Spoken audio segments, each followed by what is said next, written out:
আমরা দুপুরবেলা করে বের হলাম জাস্ট, সাথে আছে জুবাইর ভাই।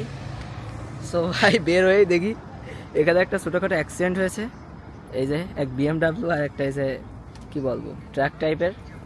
সো একটু ঘটনাটা বলেন ভাই, এখানে কি দেখছো? এখানে হচ্ছে আমি যা দেখলাম, মানে গাড়ির ব্যাক গিয়ারে দিছে, ওই BMW এখানে পার্কিং এ ছিল, ওর সাথে লেগে আছে।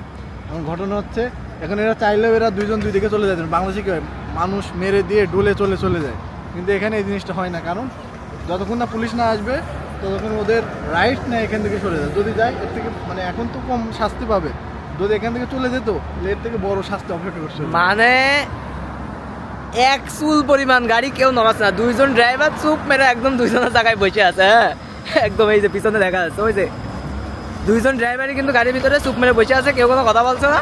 এখন হয়তো ওই ইন্স্যুরেন্স কোম্পানি অথবা পুলিশ যাই হোক কেউ একজন আসবে, তারপরে হয়তো সমাধান হবে। ইন্টারেস্টিং বিষয়। আমরা যখন দুপুরে বের হই তখন মনে হয় কয়টা 2টা-3টা বাজে, তখন বলছিলাম যে একটা অ্যাক্সিডেন্ট হয়েছে, 2টা গাড়ি দাঁড়িয়ে আছে। সো এখনো পর্যন্ত তারা দাঁড়িয়ে আছে, আমার মনে হয় খুব সমাধান হয়নি। যেইভাবে অ্যাক্সিডেন্ট হয়েছিল সেইভাবেই এখনো পর্যন্ত সেই গাড়ি এইভাবেই দাঁড়িয়ে আছে। আল্লাহ জানে এরা আর কতদিন দাঁড়িয়ে থাকবে।